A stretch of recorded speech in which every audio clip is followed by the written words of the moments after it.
සුබ දවස් සියලු දෙනාට. අද මම 20 minute YouTube channel එක අරන් ආව ඉතාමත් වැදගත් වීඩියෝ එකක්. අද මම කතා කරන්න යන්නේ විශ්වවිද්‍යාලයට ප්‍රවේශ වීමට බලාපොරොත්තු වෙන සිටින අයට සහ විශ්වවිද්‍යාලයට ප්‍රවේශ වෙලා අධ්‍යයන කටයුතු කරගෙන යන අයට වැදගත් වන කරුණු කිහිපයක් ගැන. ඒ තමයි විශ්වවිද්‍යාල පද්ධතිය තුළ තියෙනවා ක්‍රෙඩිට් එකක් කියලා. ඒ කියන්නේ විශ්වවිද්‍යාල පද්ධතිය තුළ ලබා දෙන උපාධියකට ක්‍රෙඩිට් මෙච්චරයි. සබ්ජෙක්ට් එක මෙච්චර ක්‍රෙඩිට් ප්‍රමාණයක්. සමහර අවස්ථාවලදී අපිට සබ්ජෙක්ට් තෝරගන්න තියෙනවා. උදාහරණයකට ගත්තොත් ශ්‍රී ලංකා විවෘත විශ්වවිද්‍යාලයේදී සමහර උපාධිධාරීන්ට තියෙනවා තමන් කරන උපාධිය පළවෙනි වසරේ සිට අවසාන වසර දක්වා තමන් සබ්ජෙක්ට් තෝරගන්න. ඒ සබ්ජෙක්ට් වල වෙනම ක්‍රෙඩිට් ගණනක් තියෙනවා. ඒ ක්‍රෙඩිට් ගණන අනුව තමයි තමන් තෝරගන්න සබ්ජෙක්ට් එක අනුව ක්‍රෙඩිට් ගණන අනුව තමයි අවසාන උපාධියේ ක්‍රෙඩිට් ගණන කැල්කියුලේට් වෙන්නේ. සමහර අවස්ථාවල සමහර විශ්වවිද්‍යාල පද්ධති වල සමහර හැම සබ්ජෙක්ට් එකම ක්‍රෙඩිට් ගණනක ක්‍රෙඩිට් තෝරගන්න නැහැ. ඒ වුණාට අවසානයේදී විශ්වවිද්‍යාලයෙන් අවුට් වෙනකොට ලැබෙන උපාධියට වෙනම ක්‍රෙඩිට් ගණන නිශ්චිත ක්‍රෙඩිට් ගණනක් තියෙනවා. ඒ වගේම සාමාන්‍ය විශ්වවිද්‍යාල පද්ධතියක් තුළ තියෙනවා මේ GPA කියලා එකක්. මේ GPA එක මගෙන් තමයි Tamanට අවසානයේදී උපාධිය ලබා ගනිද්දී Tamanට හම්බෙන ස්ථානෙ ස්ථිරෙන්නේ. ඒ කියන්නේ Taman ගන්නේ සෙකන්ඩ් ක්ලාස් එකක්ද ෆස්ට් ක්ලාස් එකක්ද වගේ දේවල් තියෙන්නේ මේ GPA එක හරහා. අපි අද කතා කරන්න යන්නේ මේ ක්‍රෙඩිට් එක කැල්කියුලේට් වෙන්නේ කොහොමද? ඒ වගේම GPA එක කැල්කියුලේට් කරන්නේ කොහොමද කියලා තමයි කතා කරන්න යන්නේ. එතකොට මේ සම්බන්ධයෙන් මගේ YouTube channel එකේ මම post එකක් share කරා. ඔයගොල්ලෝ ක්‍රෙඩිට් ගන්න සහ GPA කැල්කියුලේට් කරන විදිය දන්නවද කියලා. ඒකෙන් 87%ක්ම දන්නේ නැහැ කියලා දාලා තිබ්බා. ඒ වගේ 113ක් දන්නවා කියලා දාලා තිබ්බා. අපි මේ දන්න නොදන්න සියලු දෙනාටම මේක කොහොමද කැල්කියුලේට් වෙන්නේ කියලා කතා කරමු. එතකොට තව දෙයක් කියන්නේ ඔයගොල්ලන්ට මේ GPA එක සම්බන්ධයෙන් ඉතාලම පොඩක් වැඩිදුර අධ්‍යාපනය ලබා ගන්න වැඩිදුර දේවල් දැනගන්න ඕන නම් වෙනම YouTube channel එකක් තියෙනවා IQ Labs කියලා. මේක අනිවාර්යෙන් subscribe කරන්න. මම යට description box එකේ දාන්නම් channel එකේ link එක. මේකෙන් ඔයගොල්ලන්ට පුළුවන් මේ GPA ගැන සහ උසස් අධ්‍යාපනය කියන්නේ සමන් උපාධිය ලබාගෙන උපාධියෙන් පස්සේ අධ්‍යාපනය කටයුතු කිරීම සඳහා අවශ්‍ය වෙන මූලික අඩිතාරම මේ YouTube channel එකෙන් ලබා දෙනවා. ඒ වගේම GPA ගැනත් ලොකු විස්තරයක් මේ YouTube channel එකේ තියෙනවා. ඒකක් අනිවාර්යෙන් ගිහින් බලන්න. දැන් අපි යමු කොහොමද ක්‍රෙඩිට් එක සහ GPA එක කැල්කියුලේට් කරන්න කියලා බලමු. හොඳයි අපි මුලින්ම බලමු ක්‍රෙඩිට් එකක් කියන්නේ මොකක්ද කියලා. ක්‍රෙඩිට් කියන එකෙන් අදහස් කරන්නේ ඔයගොල්ලෝ යම්කිසි සබ්ජෙක්ට් එකකට උපාධි පාඨමාලාව තුළ තියෙන සබ්ජෙක්ට් එකට අදාළව වැය කරන්න ඕන කාලය තමයි ක්‍රෙඩිට් එකකින් අදහස් කරන්නේ. ඒ කියන්නේ අපි මොකක්ද සබ්ජෙක්ට් එකට ඔයගොල්ලන්ට වැඩි ක්‍රෙඩිට් ප්‍රමාණයක් තියෙනවා කියලා. ඒ කියන්නේ ඔයගොල්ලෝ මේ සබ්ජෙක්ට් එක වෙනුවෙන් වැය කරන්න ඕන කාලය වැඩි. සම්පූර්ණ උපාධි පාඨමාලාව තුළ ගත්තොත් සාමාන්‍යයෙන් ඔයගොල්ලෝ දන්නවා සාමාන්‍යයෙන් ජෙනරල් ඩිග්‍රී එකට සහ ස්පෙෂල් ඩිග්‍රී එකට ක්‍රෙඩිට් ගාන වෙනස් වෙනවා. මොකද ජෙනරල් ඩිග්‍රී එක ක්‍රෙඩිට් ගාන අඩුයි. ස්පෙෂල් ඩිග්‍රී ක්‍රෙඩිට් ගාන වැඩි. ඒකට හේතුව මොකක්ද දන්නවද?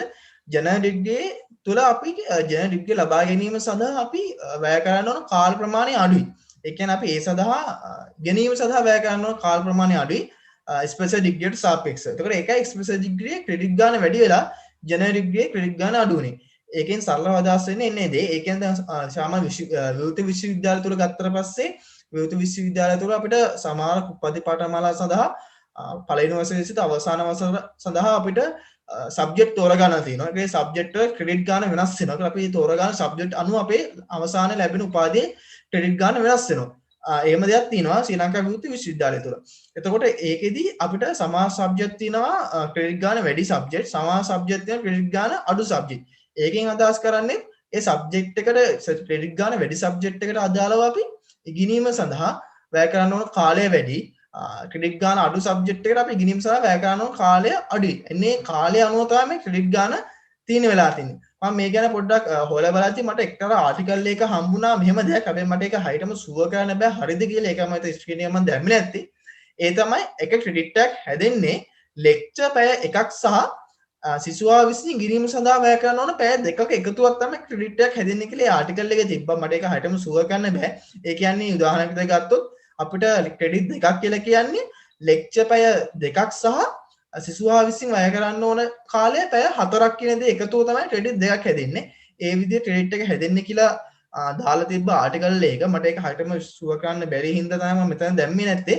සාමාන්‍ය ක්‍රෙඩිට් එකක් කියලා කියන එක අදහස් කරන්නේ ඔයගොල්ලෝ ඉගෙනීම සඳහා වැය කරන්න ඕන කාලය ඔයගොල්ලෝ ඉගෙනීම සඳහා වැය කරන්න ඕන ප්‍රමාණය මත තමයි මේ ක්‍රෙඩිට් එක තීරණය වෙන්නේ.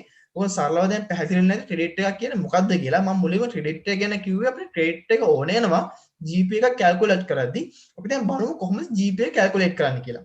දැන් ඔයගොල්ලෝ Excel sheet එක ගොන්න පේනවා මම මෙතන දාලා තියෙනවා විස්තර ටිකක්. මම විස්තර ටික මුලින් පැහැදිලි කිරීමක් කරන්න.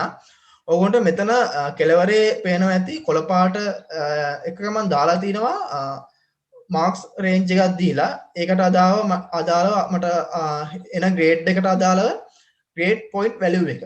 මම මේක ගත්තේ ශ්‍රී ලංකා විවෘත විශ්වවිද්‍යාල කරුණාකර උපාධියට අදාළව තියෙන අපේ ගයිඩින් බුක් එකේ මම මේක ගත්තේ. සාමාන්‍යයෙන් ඕනම විශ්වවිද්‍යාලයකට මේ හා සමානව තමයි යන්නේ වෙනස් වීමක් සිද්ධ වෙන්නේ නැහැ. ඒ කියන්නේ අපි තුමු මොකක් සබ්ජෙක්ට් එකට ඒකක් ගත්තා කියලා ඒකක් ගත්තා කියලා කියන්නේ ඔයාට ග්‍රේඩ් පොයින්ට් වැලියු එක 4ක් හම්බ වෙනවා. මේ ග්‍රේඩ් පොයින්ට් වැලියු එක සහ ක්‍රෙඩිට් එක එකතු කරගෙන උපයෝගී කරගෙන තමයි අපි අවසාන GPA කැල්කියුලේට් කරන්නේ. මම ඒක ඉස්සර කැල්කියුලේට් කරලා මෙතන පෙන්නන්න. මේක ගැන පැහැදිලි කිරීම දැන් ඔයාලට තේරෙන්නේ මොකද්ද මේකෙන් අදහස් වෙන්නේ කියලා. ඊට පස්සේ පල්ලෙහාට ගියාට පස්සේ මෙතන තියෙනවා මේකම ශ්‍රී ලංකා විවෘත විශ්වවිද්‍යාල කළමනාකරන උපාධියට අදාළ ගයිඩ්ලයින් එකේ මම මේක ගත්තේ. මේකේ තියෙනවා මෙතන තමයි ක්ලාස් එක. සාමාන්‍යයෙන් අපි GPA එක මත තමයි උපාධියක ක්ලාස් එකක් තියෙන්නේ වෙන්නේ. ඔයගොල්ලෝ අහලා ඇති ෆස්ට් ක්ලාස් එකක් ගත්තා, සෙකන්ඩ් ක්ලාස් එකක් ගත්තා කියලා. කට්ටිය කියන්නේ මට තියෙන ෆස්ට් ක්ලාස් එකක්, මට තියෙන සෙකන්ඩ් ක්ලාස් එකක් කියලා. එන්නේ ක්ලාස් එක තීරණය කිරීම සඳහා තමයි GPA එක බලපාන්නේ. මේ GPA එක මත තමයි අපි ක්ලාස් එක තීරණය කරන උපාධිය.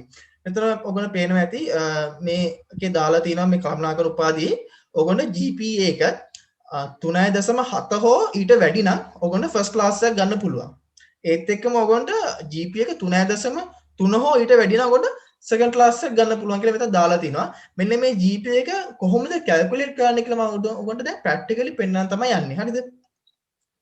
මුලින්ම මම මෙතන දාලා තිනවා ශ්‍රී ලංකා විවෘත විශ්වවිද්‍යාල කරුණාකරන උපාධියට අදාළව පළවෙනි අවුරුද්දේ සබ්ජෙක්ට් ටික පළවෙනි අවුරුද්දේ සබ්ජෙක්ට් එකට අදාළව එක සබ්ජෙක්ට් එකට අදාළ ක්‍රෙඩිට් ගන්න තමයි මෙතන දාලා තියෙන ක්‍රෙඩිට් 5ක් කියලා. දැන් මෙතන ක්‍රෙඩිට් 5ක් කියලා කියන්නේ අපි මෙතන මේ සබ්ජෙක්ට් එකට අදාළව අපි වැය කරන කාලය තමයි ක්‍රෙඩිට් 5ක් කියන එක සඳහන් වෙන්නේ. එතකොට සාමාන්‍ය ශ්‍රී ලංකා විවෘත විශ්වවිද්‍යාලය තුල කරුණාකරන උපාධියේ අවසාන සබ්ජෙක්ට් එකට හැර අනිත් හැම සබ්ජෙක්ට් එකකටම ලැබෙන ක්‍රෙඩිට් ගන්න සමානයි. ඒක තමයි 5 5ගේ දාලා තියෙන්නේ. මෙතන ඇත්ත ක්‍රෙඩිට් ගන්න මම මේ දාලා තියෙන්නේ. මෙතන මැනේජ්මන්ට් වල ක්‍රෙඩිට් 5ක් වගේම අවසානයේ මැක්ස් වල ක්‍රෙඩිට් 5ක් විදියට අපිට සමාව ක්‍රෙඩිට් ගන්නක් තමයි හම්බෙන්නේ. ඊට පස්සේ මෙතන මම මාක්ස් දාන්න ස්ථානක් තියලා තියෙනවා. මාක්ස් මට දාන්න මම ඒක හිතලා දානවා මාක්ස් කොහොමද එන්නේ කියලා මම හිතලා දානවා. ඒ වගේම මෙතන GPV කියන්නේ මෙන්න මෙතන මේක. ග්‍රේඩ් පොයින්ට් වැලියු එක තමයි මෙතන දාන්න ඕනේ. ඒ කියන්නේ මම මෙතන දාලා මාක්ස් එකට අදාළව මෙතන ග්‍රේඩ් පොයින්ට් වැලියු එක තමයි මෙතන දාන්න ඕනේ. අවසානයේ ඒ සබ්ජෙක්ට් එකට අදාළ GPA එක මෙතන කැල්කියුලේට් කරනවා. මම ඊට පස්සේ අවසානයේදී එකතුව ගන්නවා මේ GPA එකේ සහ ක්‍රෙඩිට් එකේ. ඒක උපයෝගී කරගෙන තමයි මම GPA එක හොයන්නේ පළවෙනි මේ කළමනාකරන උපාධියේ පළවෙනි වසරට අදාළව GPA එක. ඔය වගේ වසර 4ක් තියෙනවා. අපේ වසර 4ම ගන්න ඕන. මම දැන් උදාහරණයකට පළවෙනි වසර විතරක් ගත්තා. ඊට පස්සේ ඔයගොන්ට පුළුවන් වසර 4ම එකතු කරලා සාමාන්‍ය අවසානයේදී වසර 4 අවසානයේදී ඔයගොන්ට හම්බෙන GPA එක හොයන්න. මම මෙතන උදාහරණයක් විදියට පළවෙනි වසර විතරක් ගත්තා.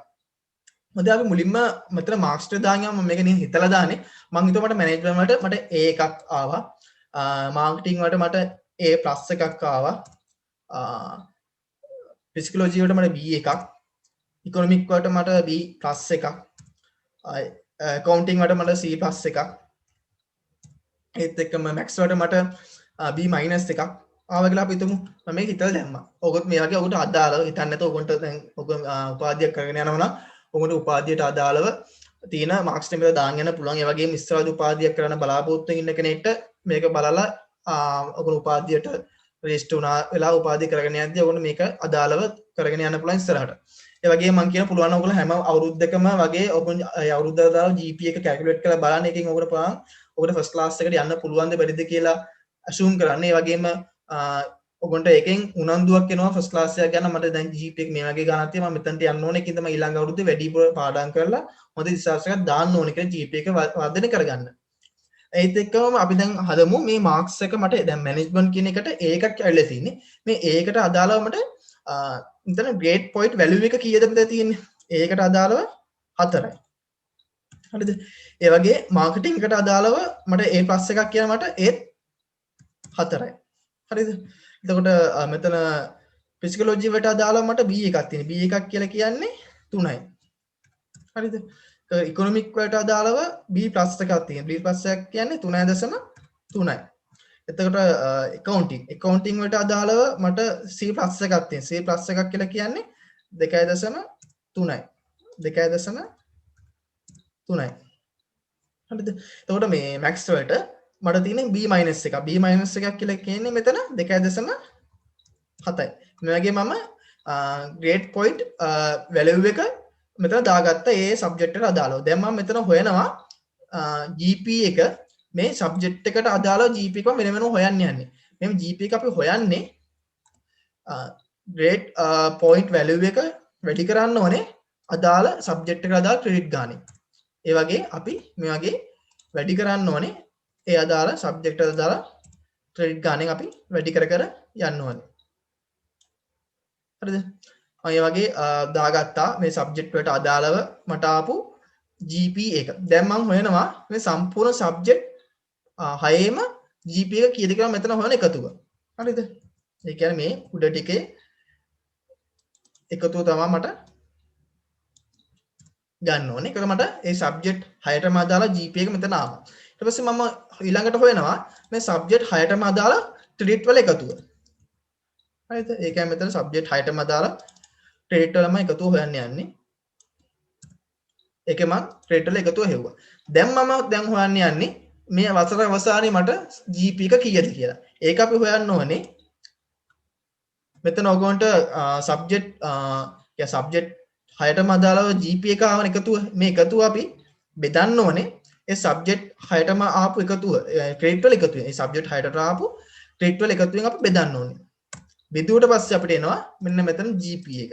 මේක තමයි සාමාන්‍යයෙන් පළවෙනි අවුරුද්ද අවසානයේ අපිට හම්බෙන GP එක තමයි මේ. දැන් මෙතන මට GP එක ඇවිල්ලා තියෙනවා පළවෙනි අවුරුද්ද අවසාන වෙද්දී මට 3.217ක්. හරිද? ඒ කියන්නේ අපි වැටෙව්වොත් 3.22ක් මට ඇවිල්ලා තියෙන GP එක. දැන් අපි බලමු 3.22ක් කියන්නේ මට මොකද්ද හම්බෙන ක්ලාස් එක කියලා. අපි දැන් හිතමු මේක හයිටම් ක්ලාස් එක ගන්න බෑ වසර 4ක් අවසානයේ හෝ වසර 3ක් අවසානයේ තමයි අපිට මේක ගන්න ඕනේ. ඒනට මම උදාහරණයක් විදිහට පළවෙනි අවුරුද්දෙම ක්ලාස් එකක් දෙනවා කියලා අපි හිතමු මේ ඩිග්‍රී. එමෙ හිතලා මම බලනවා මට හම්බෙන ක්ලාස් එක මොකද්ද කියලා. හරිද? මට GP එක ඇවිල්ලා තියෙනවා 3.2ක්. එතකොට මට මෙතන හම්බෙන ක්ලාස් එක මොකද්ද? මට ෆස්ට් ක්ලාස් එකක් ගන්න පුළුවන්ද? බෑ. ෆස්ට් ක්ලාස් එකක් ගන්න බෑ. මොකද මෙතන තියෙන්නේ 3.7 හෝ ඊට වැඩි වෙන්නවා ෆස්ට් ක්ලාස් එකක් ගන්න. ඊට සෙකන්ඩ් ක්ලාස් එකක් ගන්න පුළුවන් බෑ. සෙකන්ඩ් ක්ලාස් එක මට ගන්න බෑ. හේතුව මොකද? මෙතන කියලා තියෙන 3.3 හෝ ඊට වැඩි වෙන්න ඕන සෙකන්ඩ් ක්ලාස් එකක් ගන්න. හරිද? දැන් උගල පේනව නේද? සමහරගේ ක්ලාස් එක තීරණය කරන් GPA එක බලපාන ආකාරය සහ GPA කොහොමද කැල්කියුලේට් කරන්නේ කියලා. මම හිතුවා මේ වීඩියෝ එකට සරල අදහසක් එන්නේ නැති GPA කොහොමද කැල්කියුලේට් කරන්නේ සහ ක්‍රෙඩිට් එකක් කියන්නේ මොකද්ද කියලා. මේ වගේ වීඩියෝ තුලින් අපි ඉස්සරහට හම්බෙමු. එතකන් සියලු දෙනාට සුබ දවසක්.